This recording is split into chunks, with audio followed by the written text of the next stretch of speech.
oui, s'il vous plaît.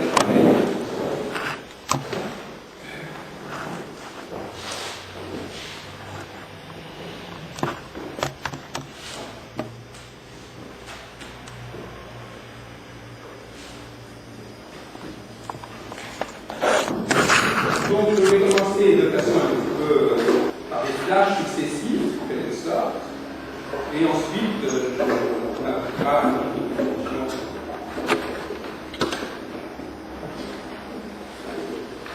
Donc, l'auteur dont qui est également, donc l'auteur dont il s'agit, la première chose, je crois qu'il est souhaitable que je fasse, c'est de vous montrer, parce que finalement mes travaux ne l'ont pas permis, de vous montrer les ouvrages de Deschac lui-même, que vous n'avez vu que de façon partielle, parce que je l'ai produit. Donc là, c'est la totalité des investissements, et là, c'est la totalité du manuscrit. Donc simplement pour que, effectivement, vous n'avez pas une idée claire, puisque dans l'ouvrage lui-même, je n'ai pas plus compte de donner la totalité de cet ensemble. Alors, néanmoins, un petit élément rétrospectif, dans ma carrière, ma première vocation s'est faite dans le cadre de l'école des études, puisque j'ai soutenu en 1979 un doctorat avec M. Baïda sur la problématique astrologique chez les principaux penseurs du Moyen-Âge espagnol. Donc, au départ, on avait une formation de médiéviste et qui appartient au domaine judaïque. Là, j'ai fait circuler ma thèse de doctorat, qui est parue en 1985. Alors, dans un deuxième temps, on peut dire que ma deuxième carrière a été celle d'un bibliographe. C'est-à-dire que j'ai réalisé un catalogue général des textes astrologiques français.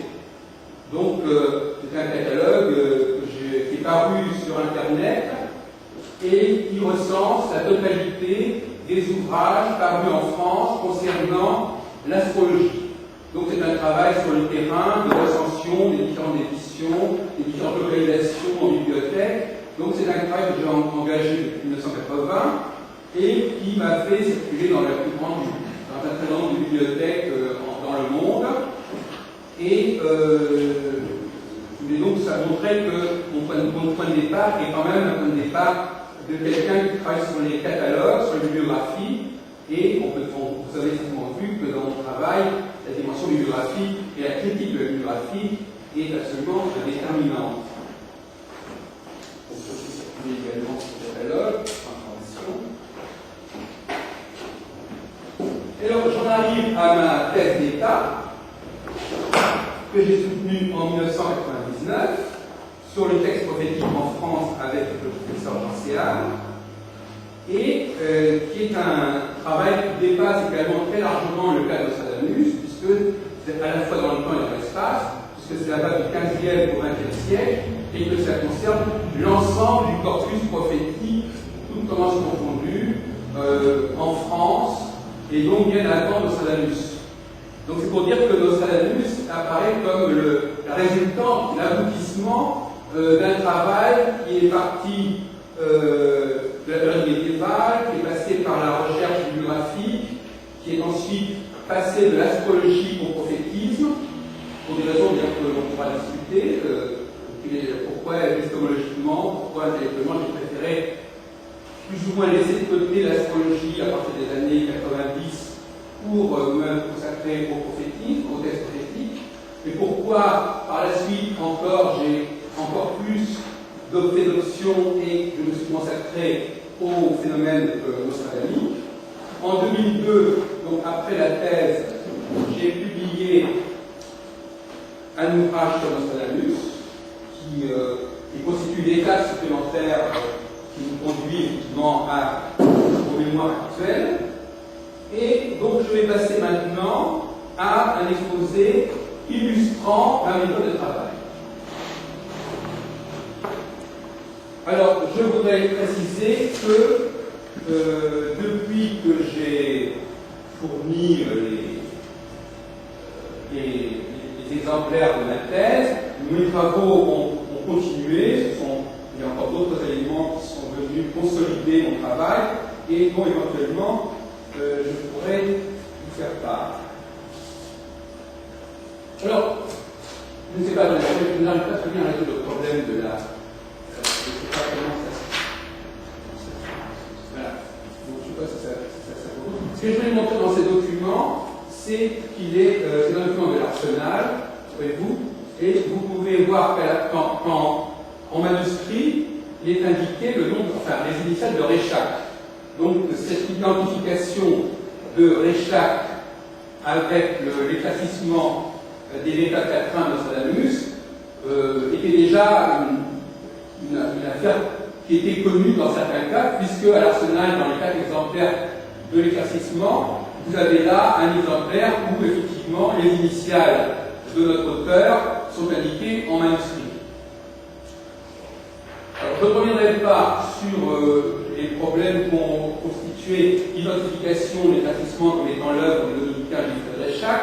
Il est évident que la découverte par la suite du manuscrit de Nostradamus-Losé aux archives nationales a apporté une confirmation absolument déterminante. Ce qui me paraît important, c'est de sensibiliser le jury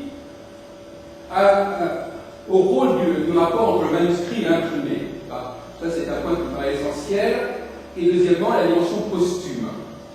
Ça, ce sont les conclusions fondamentales de mon travail, à savoir, et ça, je crois que le fait d'être médiéviste m'a aidé dans ce sens, à savoir que lorsqu'il y a un décès, il y a des documents qui subsistent, qui sont retrouvés, qu'on essaie de comprendre, qu'on essaie d'utiliser, et avec plus ou moins de bonheur.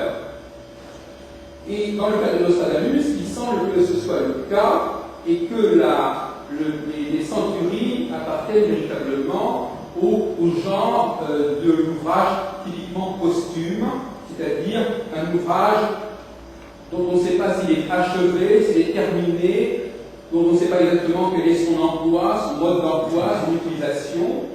Et l'exégèse vise aussi à combler ou à masquer les lacunes du document en proposant des solutions plus ou moins implicites ou classiques qui ne sont jamais tout à fait satisfaisantes. Je voudrais aussi insister sur le fait qu'il me semble indispensable de situer mes travaux dans le domaine de ce que j'appellerais les sciences prophétiques, au sens le plus large du terme. Comme vous savez, dans mes travaux, j'ai montré que le mot prophétique était utilisé dans les sens les plus divers selon les contextes.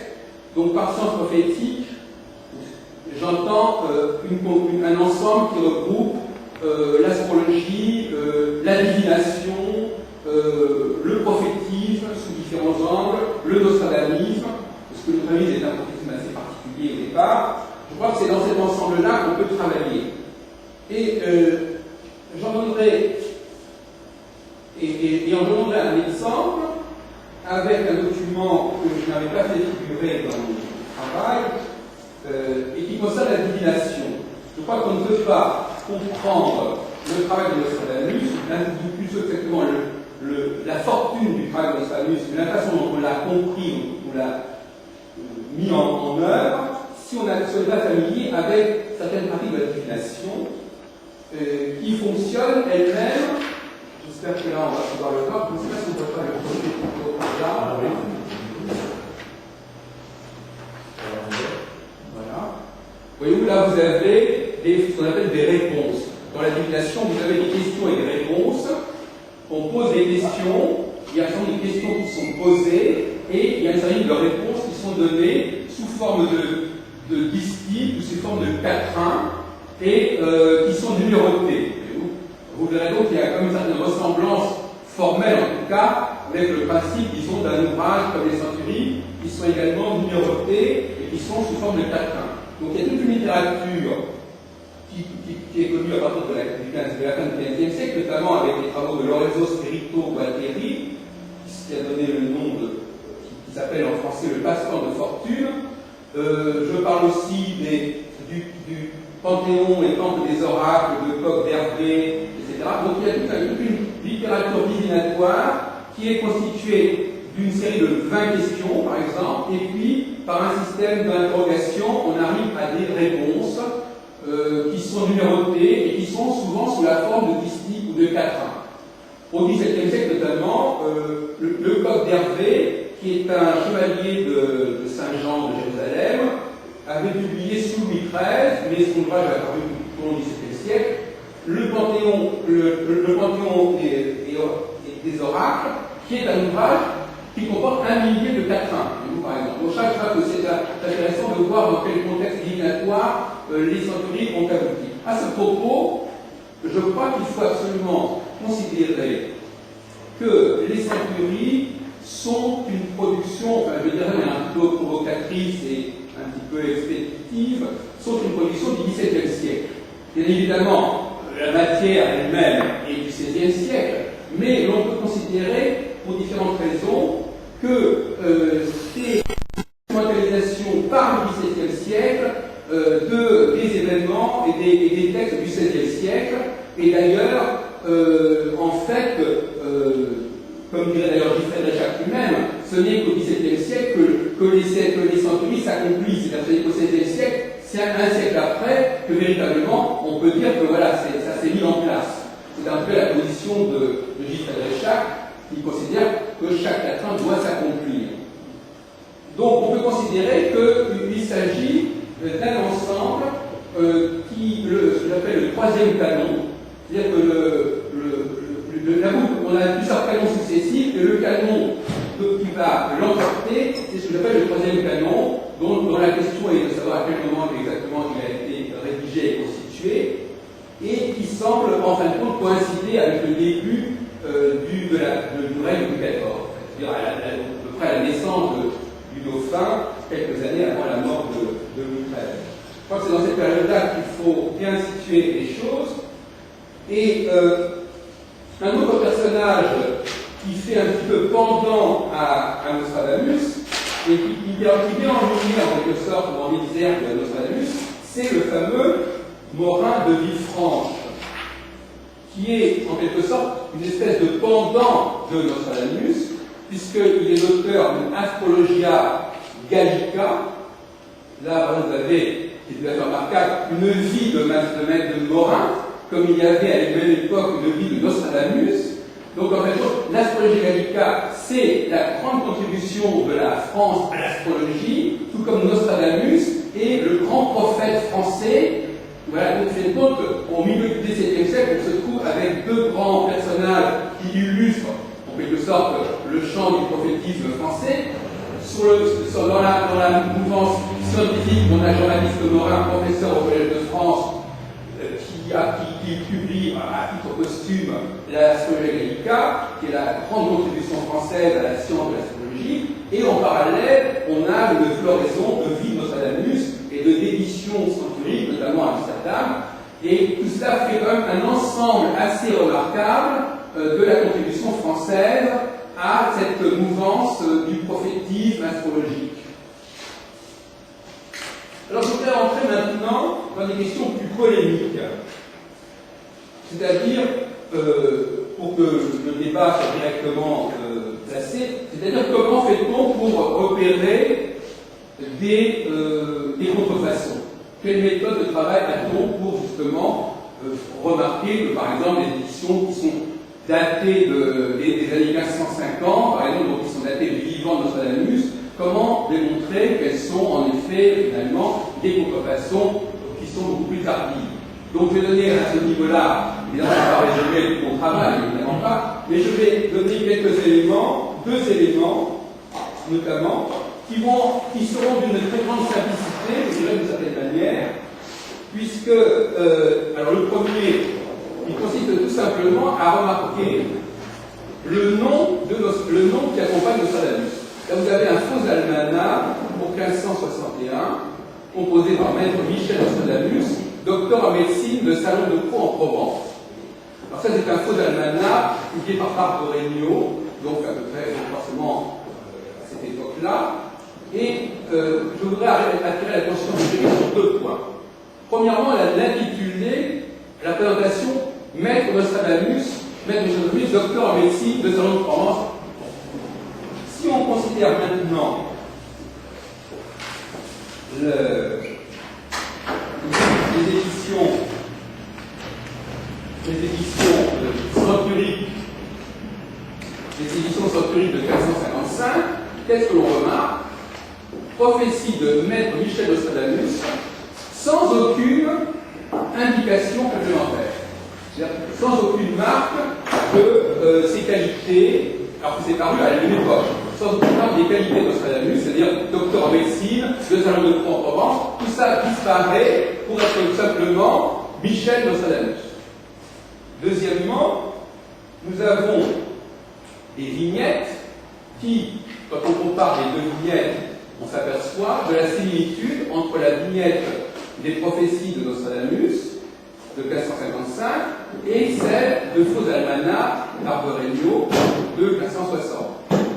Or, les vraies vignettes qui sont publiées par Nostradamus en 1557-1558, qui sont celles-là, eh bien, ces vignettes sont d'une facture différente. Le dessin est différent, la présentation du personnage est différente, et on a du mal à imaginer que le même Nostradamus puisse paraître sous des vignettes différentes, sous des présentations différentes, aux mêmes années. Alors, je vais vous donner un autre exemple intéressant, il me semble, c'est le cas d'un document qui s'appelle les significations de l'éclipse de 1559, et on s'aperçoit, quand on regarde le contenu de l'ouvrage, on s'aperçoit que, à un moment donné, Nostradamus s'attaque à son adversaire et dit, avec des pronostics que tu dis être merveilleux. Ici, pronostic. Or, ces pronostics être merveilleux, comme par hasard et curieusement, l'auteur des pronostics merveilleux, c'est Nostradamus lui-même. Donc, il y a là un petit problème, puisque, en l'occurrence, Nostradamus ne s'était pas en train de s'attaquer lui-même. Donc, en fin de compte, ce qui s'est passé, c'est qu'on a affaire à des bibliothèques de faussaires qui regroupent tout ce qui touche à Nostradamus de près ou de loin, les faux Nostradamus, les choses qui sont contre Nostradamus, et finalement, tout ça va se mélanger, en fait. Quand on voudra fabriquer du faux Nostradamus, on mélangera à la fois les faux Nostradamus, les vrais Nostradamus, les anti-Nostradamus, et on retrouve là un espèce de mélange assez étonnant où, tout d'un coup, on intègre Nostradamus, une attaque contre Nostradamus. On interpole, mais on le voit par rapport à on interpole dans le livre de Nostradamus une attaque qui est en fait dirigée contre lui. Et comme elle faisait partie du corpus qui avait été conservé, eh bien, ça s'est retrouvé comme ça. La preuve en est d'ailleurs, c'est que dans le recueil du présage prosaïque, qui est un des grands manuscrits qu'a laissé Nostradamus, eh bien, ils disent à un moment donné, nous n'avons pas retrouvé tel document, mais nous le connaissons à travers les attaques qu'on a fait contre lui. Donc, effectivement, on voit bien que cette bibliothèque des faussaires était extrêmement diversifiée et que eux-mêmes ne savaient pas toujours très bien distinguer les différents documents les uns par rapport aux autres, et qu'on arrive donc finalement à des choses assez bizarres. Alors, un autre élément qui me paraît aussi intéressant à signaler rapidement, et qui peut paraître un phénomène assez paradoxal, c'est l'apparition à la fin du XVIIe siècle de documents extrêmement anciens. Là, donc, il y a une espèce de chronologie qui est un petit peu perturbée, c'est-à-dire qu'en fait, on peut très bien avoir au XVIIe siècle des documents qui avaient disparu depuis plusieurs décennies et qui réapparaissent sous des formes totalement archaïques beaucoup plus tard. C'est ainsi qu'en 1672, Théophile de Garancia, dans sa traduction des Centuriques de Nostradamus, traduction entre parenthèses qui utilise tous les commentaires de J. Frédéric, qui est en fait une traduction dont le code qui est directement dérivé de J. Frédéric, en 1672, il publie dans sa traduction une préface à César qui est totalement différente sur beaucoup de points de celle que l'on connaît à l'époque en France. il y a, donc c'est pour ça que la notion de chronologie doit être prise au sens très large. Il faut arriver au XVIIe siècle dans certains cas pour arriver à retrouver des documents qui, dans la période du XVIe siècle, ne sont pas disponibles.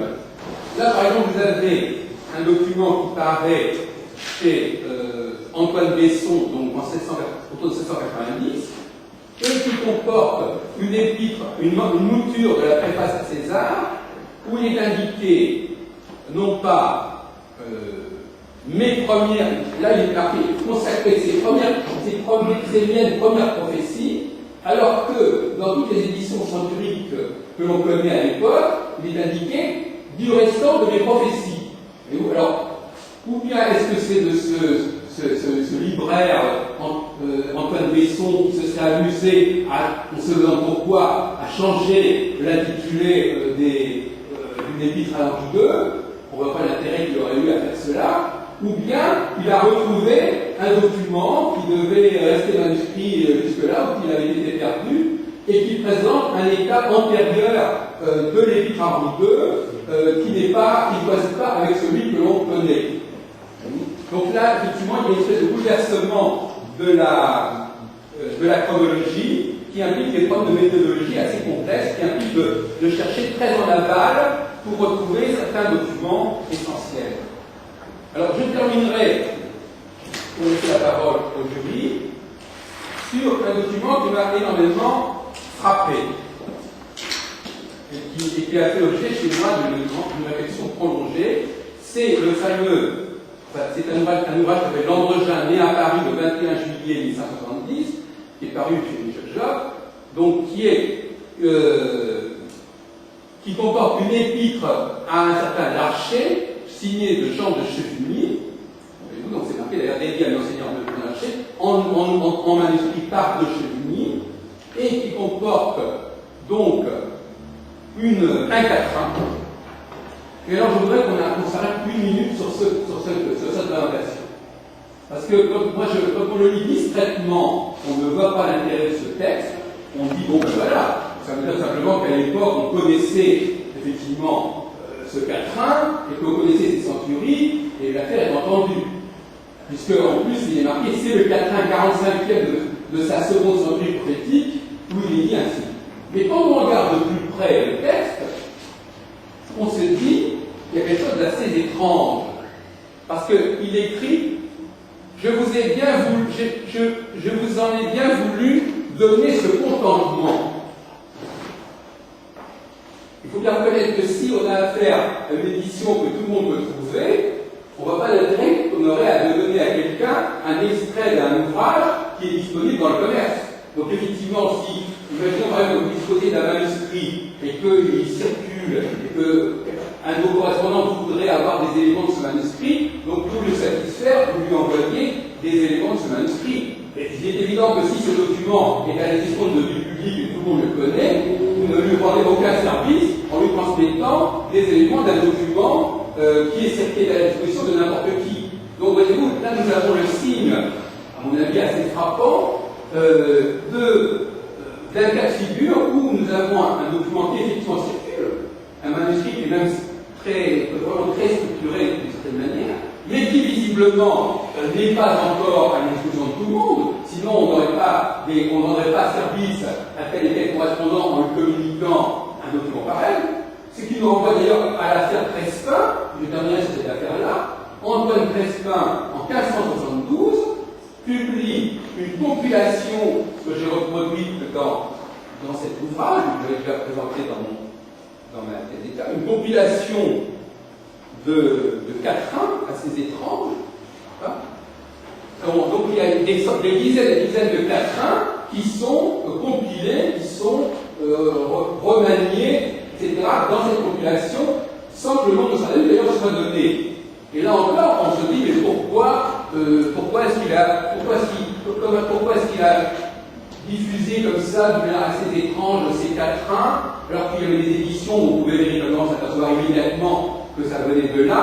Tout simplement, je crois encore une fois, parce qu'il n'y avait pas d'édition de Nostradamus à cette époque-là.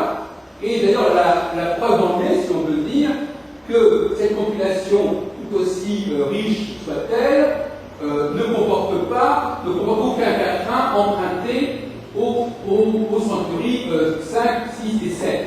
Donc il ne comporte que, et ça ce n'est pas ça demande réflexion, il ne comporte que des éléments des centuries 1 à 4 et des centuries 1 à 10, et aucun sur des dizaines et des dizaines de cas, aucun document appartenant aux centuries du milieu, c'est-à-dire les centuries 5 à 7. Ce qui laisse entendre que là encore, le manuscrit a dû se constituer en plusieurs étapes et qu'il y a eu plusieurs morceaux qui se sont rassemblés, qui se sont constitués dans ce qu'on appelle un premier canon, rassemblant déjà au moins 2 ou 3 versions. Vous voyez, on se retrouve un peu dans la mouvance d'ailleurs de la critique biblique, d'une certaine manière, c'est-à-dire plusieurs versions, plusieurs documents ayant à peu près le même style et qu'on remet et qu'on place ensemble. Alors, je voudrais terminer sur les sources mêmes des centuries. Je pense qu'aucun d'entre vous n'est resté indifférent au fait que, quand on regarde ces sources, on est assez stupéfait de voir que ce sont parfois des compilations de chroniques ou de guides de voyage, on se dit d'où ça sort, tout cela, pourquoi faire. Et il faudrait comprendre que Nostradamus avait le goût, il n'était pas uniquement un astrologue, c'était aussi un traducteur. Vous avez là sa traduction restée manuscrite des oracles de Horus Apollo. C'est aussi traducteur d'un traité de Galien.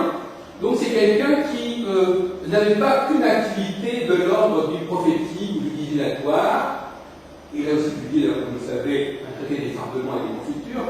Et donc, il me semble, c'est la thèse que je soutiendrai probablement, il me semble que sur ce point, ces centuries seraient presque un exercice de style au départ. Un exercice de style, de mise en forme, de versification de textes de chroniques divers, une sorte de jeu de versification, qui n'aurait rien à voir avec l'aspect prophétique qui l'intéressait par ailleurs, et qu'on aurait retrouvé dans ses papiers, dans ses manuscrits à sa mort, et comme il annonçait effectivement un grand projet prophétique, il annonçait, il signalait que ça existait, et qu'on avait ça, on a dit, bon, finalement, ça devait être ça. Donc on a fait le rapprochement entre des textes qu'il avait laissés et qui étaient des espèces de quatrains comme ça, parlant de choses et d'autres, qui donnent des dynasties tout à fait différentes de celui des almanachs, c'est beaucoup plus précis, avec des noms de lieux, des noms de personnages. Alors dans ces almanachs, ce sont des éléments beaucoup plus vagues, beaucoup plus généraux. Et on a dit, finalement, puisqu'il avait annoncé, comme Morin de Villefranche annonçait à grand fracas l'apparition un jour de son astrologie gallica, évidemment des origines à titre posthume, dont d'ailleurs j'ai pas publié en 1976, et les remarques astrologiques qu'on était déjà une sorte d'avant-coureur, on parlait déjà de sa fameuse astrologie gallica qui sortirait un jour. Et bien de même chez Nostradamus, parfois il parle de certains textes, il dit je vais faire ça, je parlerai de ma centurie, je déclare, et puis même ses commentateurs disent oui, il parle de certaines choses, il dit je vais déclarer dans une seconde centurie, je vais expliquer tout ça, et puis on ne trouve pas le document correspondant. Donc on a affaire à un document, ce que j'appelle un travail inachevé. C'est un ouvrage, Nostradamus laisse derrière lui une œuvre inachevée, incomplète, avec des éléments épars, disparates, et le premier canon aura consisté dans les années 1575 à peu près, 1570, à regrouper dans un premier temps tout cela, un peu en vrac, et en faire quelque chose qui, par la magie du commentaire, par la magie de l'exégèse, va donner tournure à... Et je voudrais donc conclure sur le fait que nous avons quand même affaire ici à ce que j'appelle une œuvre collective, c'est-à-dire qu'il s'agit de quelque chose qui dépasse très largement le personnage de Nostradamus, qui demande une complicité, qui demande une contribution d'un très grand nombre d'agents, de personnages, de libraires, d'exégètes, de commentateurs, pour arriver à un ouvrage qui, finalement, on est obligé de le considérer au regard de l'histoire, des textes, est quand même une des grandes sommes littéraires, intellectuelles par certains côtés. Je ne sais pas sur ce point on pourrait discuter, mais c'est donc une des grandes sommes que la culture française aura générée, aura produite.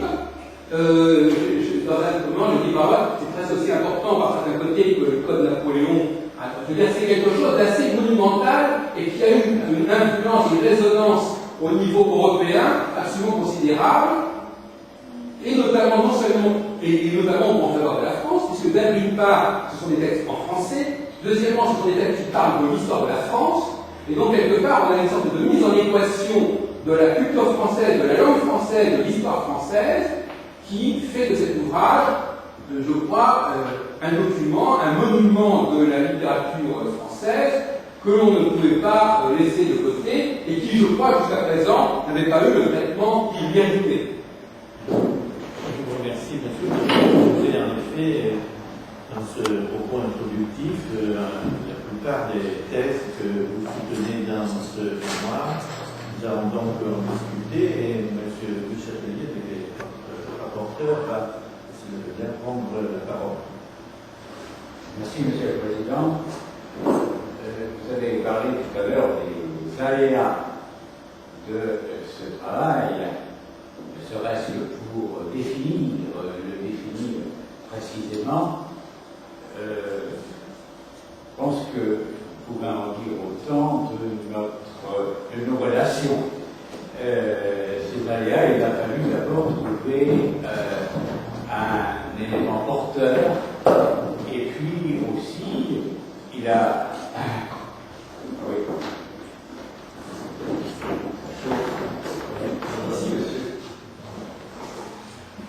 Et essayer de trouver quelque chose aussi qui est en rapport non seulement avec vos travaux, mais aussi que je pouvais vous aider, ou je pouvais travailler un peu à l'unisson avec vous.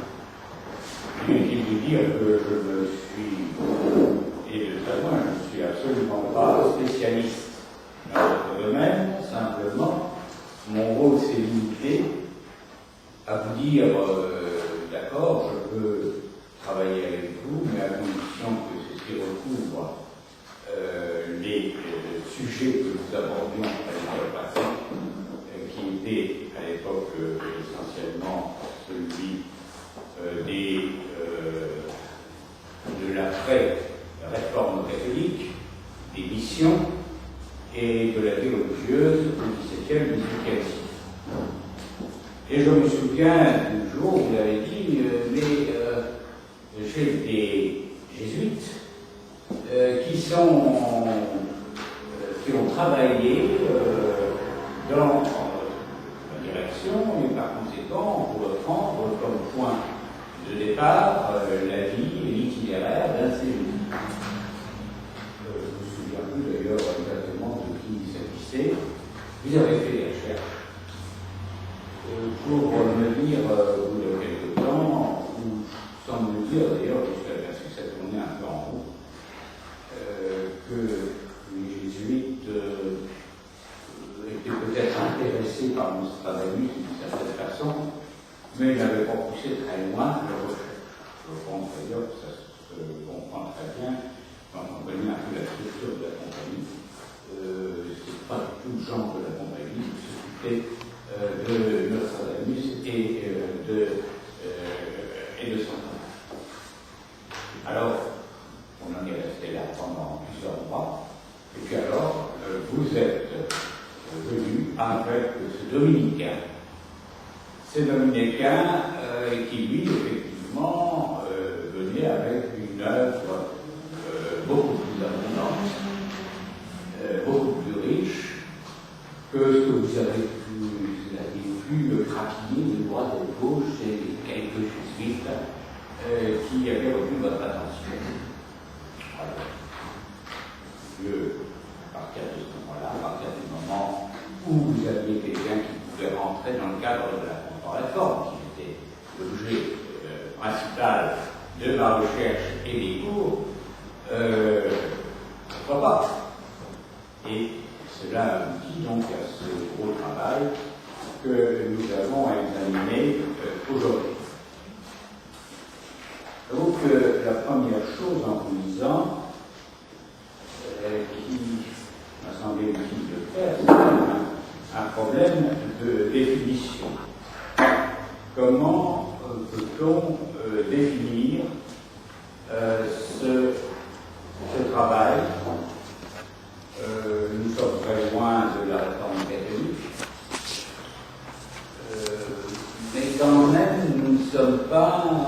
complètement étranger à la réforme. C'est au fond l'intérêt du sujet. C'est que vous avez un personnage qui, par certains côtés, vit dans une tradition très forte, mais qui, d'un autre côté, participe pleinement à la réforme catholique, avec quand même certaines limites qui lui valent de temps en temps d'ailleurs des rappels à l'ordre de ses supérieurs, mais qui lui laissent quand même certaines limites pour s'exprimer. Alors, si j'avais à définir ce que vous avez fait en fonction donc des quelques indications que je puis vous donner, mais qui est essentiel, c'est ce que vous avez fait vous-même. J'ai essayé, en vous relisant, de trouver une définition de l'ensemble de votre travail. J'ai pensé que cette définition pourrait la libérer ainsi: une histoire des idées des XVIe et XVIIe siècles, sans Descartes, mais avec Kepler. Descartes était en dehors du chapitre que je lui consacrais, qui n'est pas entièrement convaincant d'ailleurs, je dois le dire. Descartes, il est difficile de le mettre dans votre travail.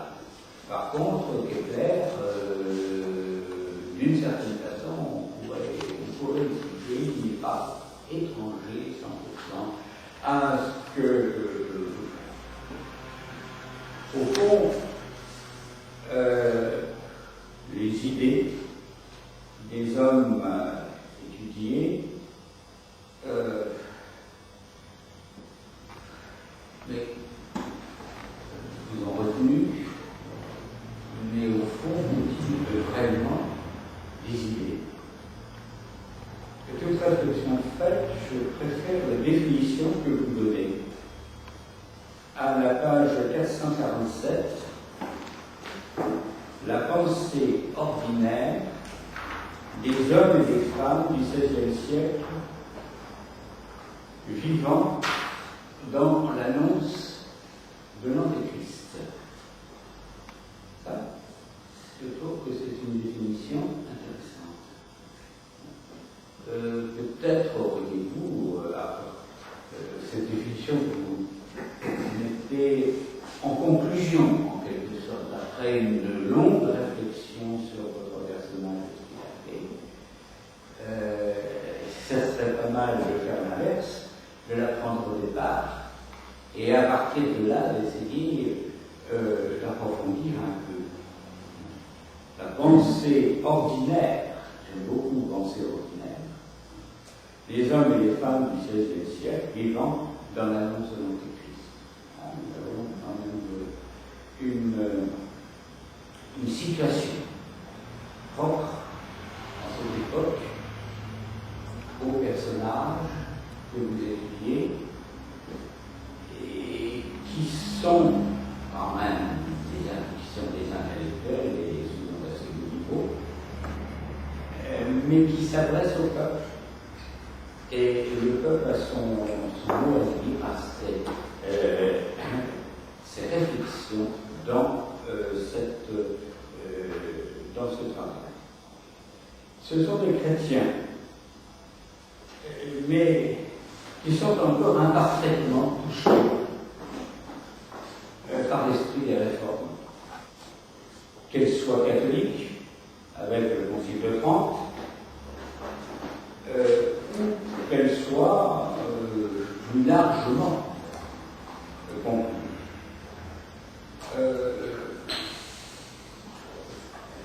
Donc, le Concile de Trente et sa diffusion apparaît quand même en arrière-fond, mais aussi les réformes protestantes, luthériennes et calvinistes. Donc nous sommes dans l'univers des réformes, mais avec un peuple chrétien qui est vaguement concerné par ces réformes, mais qui a un rôle différent, qui s'en écarte. C'est un écart qui paye les revenus de temps en temps. Il y a des mouvements de va-et-vient. Nous sommes dans une période d'incertitude, d'inquiétude, de peur, dans l'attente du grand jugement. Savoir, connaître l'avenir est sans doute ce qui tourmente le plus les hommes du XVIe et du XVIIe siècle, puisque votre acteur principal est plutôt un homme du XVIIe siècle. Alors où trouver l'apaisement? L'Église n'est pas dépourvue de moyens, même l'Église post-tridentine, marchée dans l'état du Christ.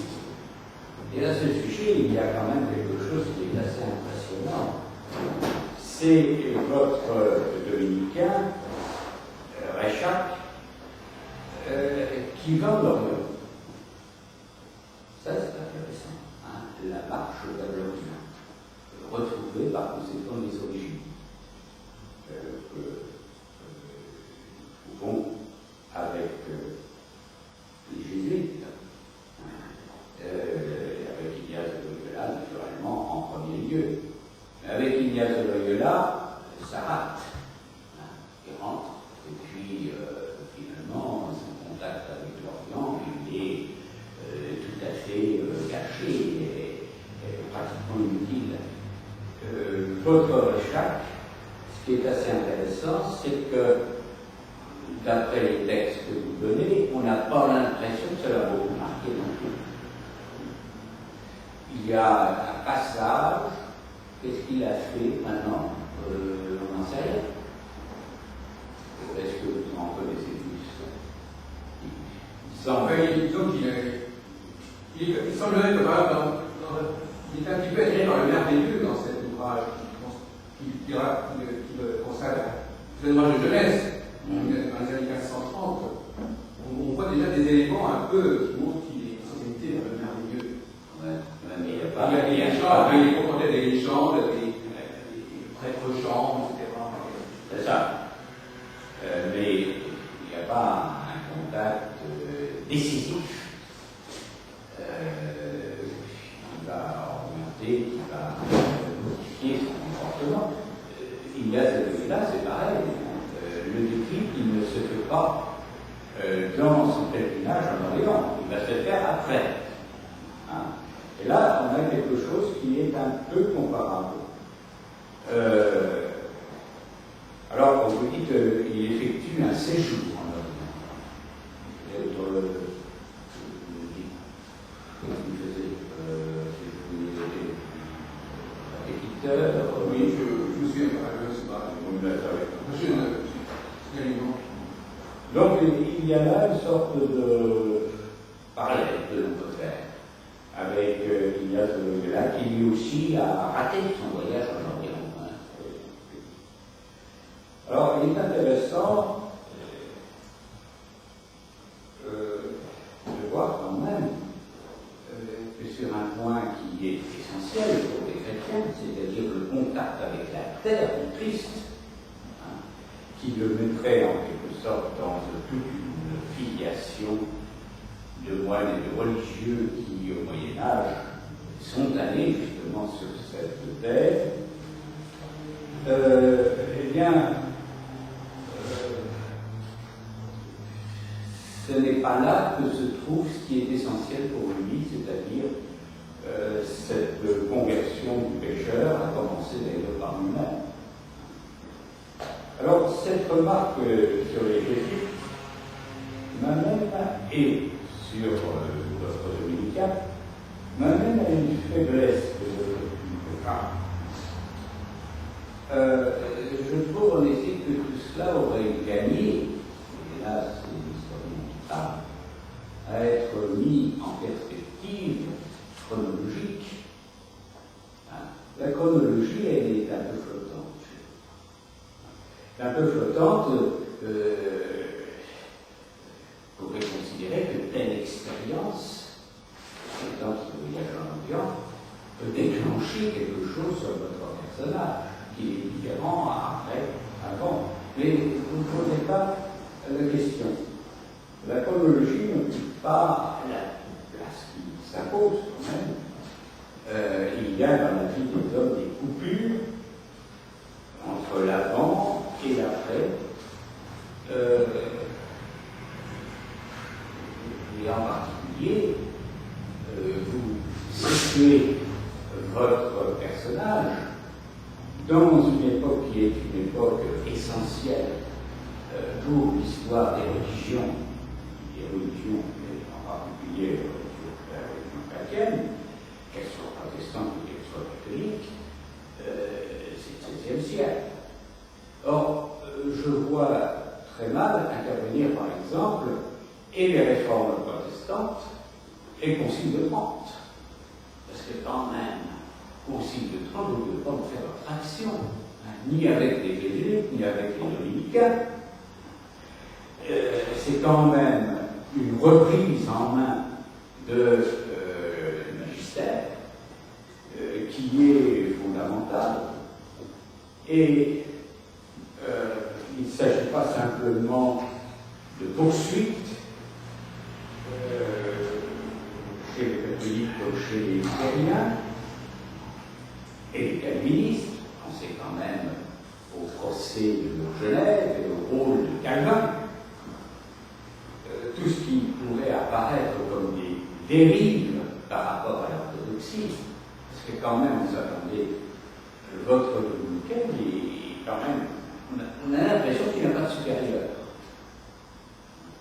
Il n'a pas de supérieur, ou alors, souvent sous des formes très fugitives, mais on ne leur laisse pas faire ce qu'ils veulent.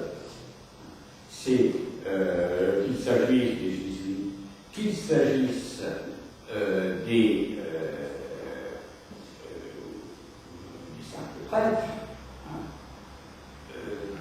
Vous vous situez quand même à l'époque de Giordano Bruno. Donc, l'Église catholique a un magistère, un contrôle de ses religieux. Ils doivent quand même rendre des comptes. Ils sont surveillés, ils ont des supérieurs. Alors, il y a quand même un mot essentiel qui manque dans votre travail, c'est le mot orthodoxie. Le XVIe siècle est quand même le siècle où l'orthodoxie est fixée, tant du côté protestant, songez quand même au procès de Genève avec Calvin qui surveille ça de très près, et puis aussi les procès et le rôle du magistère après le Concile de Trente.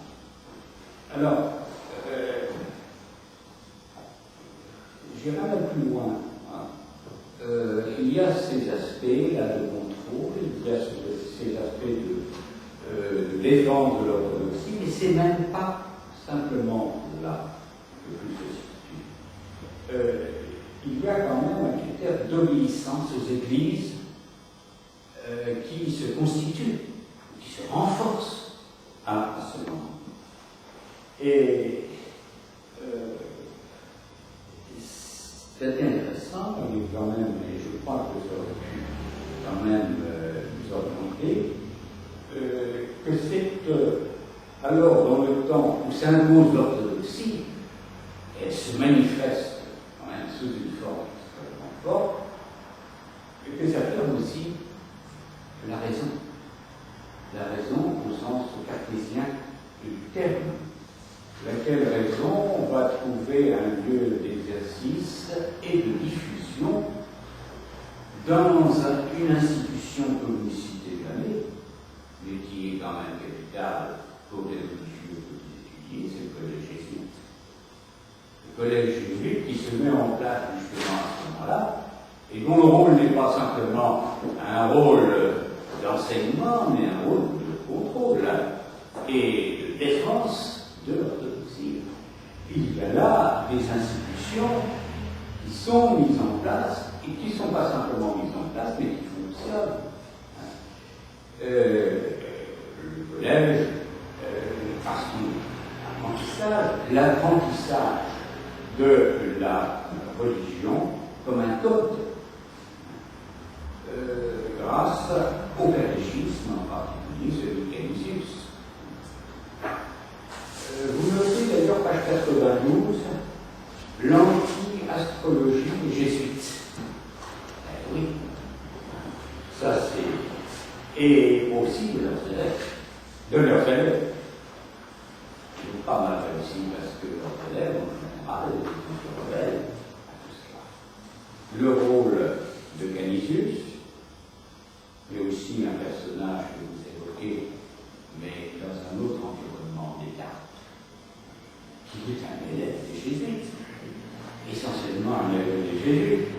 Alors, ça a dû marquer encore le père de Seine, lui aussi élève de la Flèche. Tous ces gens-là voulaient montrer, et vous avez raison en particulier pour Mersenne, il y a de temps en temps des tentations. Des tentations pour concevoir la religion peut-être d'une autre façon. Il faut bien voir que Mersenne, à la fin de sa carrière, il est surveillé de travail. Il est sous contrôle. Voilà. Hein. Et ils sont sous contrôle et Descartes. Alors Descartes, lui, il a pris la précaution de s'en aller mettre du champ entre lui et c'est ça ne l'empêche pas. Ça ne l'empêche pas, au fur et à mesure que le cartésianisme va se diffuser, d'être considéré comme quelqu'un de dangereux. Alors, vous voyez que ça n'empêche pas, bien sûr, les éditions populaires. Comme cela est bien indiqué, en particulier, je pense à la page 448 et les pages suivantes, il y a ce courant populaire. Seulement, il est référé, il est contrôlé, il se fait selon des formes clandestines. On pourrait, souhaiter une place plus grande accordée justement à ce balancement qu'il y a entre les éléments de contrôle, mais d'un autre côté, toute une littérature populaire.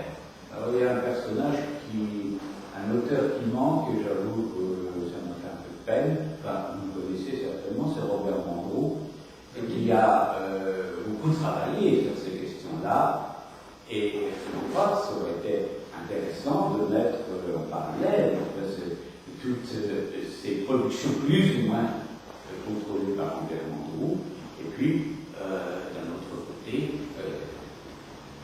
ces productions populaires que Monroe a étudiées, et puis d'un autre côté, naturellement, l'œuvre de mise en citation et de mise sous contrôle des églises, qu'elles soient protestantes ou qu'elles soient catholiques.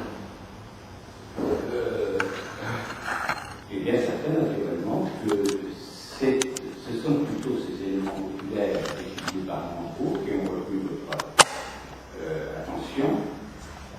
Mais quelle idée du christianisme nous donne-t-elle? L'écart n'est-il pas accusé entre la religion tridentine et la religion populaire,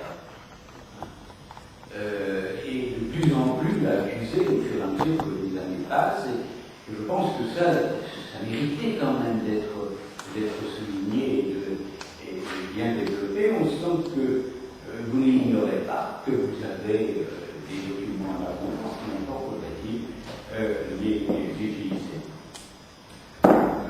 Les études donc de cet auteur, je crois que vous aurez aidé à mieux cerner cette perspective et à montrer que finalement c'était un peu simpliste au temps de Monroe, n'est-ce pas, d'opposer religion populaire et religion savante, l'abondance de textes que vous avez pourrait nous amener à justement considérer qu'il y a un enchevêtrement et à nous le présenter, mais au lieu de nous écraser littéralement sur l'abondance de textes, de prendre quelques exemples et de les étudier d'une façon plus précise. Voilà. Je peux répondre en quelques minutes, Monsieur le Président. Oui, je n'avais pas mentionné la question de la naissance de la clinique islamique. Mon exposé s'appelle l'effet de chaque la naissance de la clinique islamique. Et donc, c'est toute la mouvance, c'est l'aspect critique d'abord qui me paraît développé. Vous parlez de critères, effectivement, un exemple d'une critique portée contre l'astrologie, par la question astronomique, mais je viens de faire avec un réformateur du corpus nostradamus, astrologique, réalisé par M. Charles Simon. Et je voudrais signaler que le débat entre les jésuites, paradoxalement, c'est un point que je n'ai pas assez développé et que j'ai rajouté dans les derniers travaux, dans la dernière lecture, sont curieusement des défenseurs des civils. Alors, Jean Crassé répond à David Blondel, une protection de David Blondel, et à la fameuse affaire de Balthus et des oracles de Fontenelle, qui sont liés à Vanda, etc.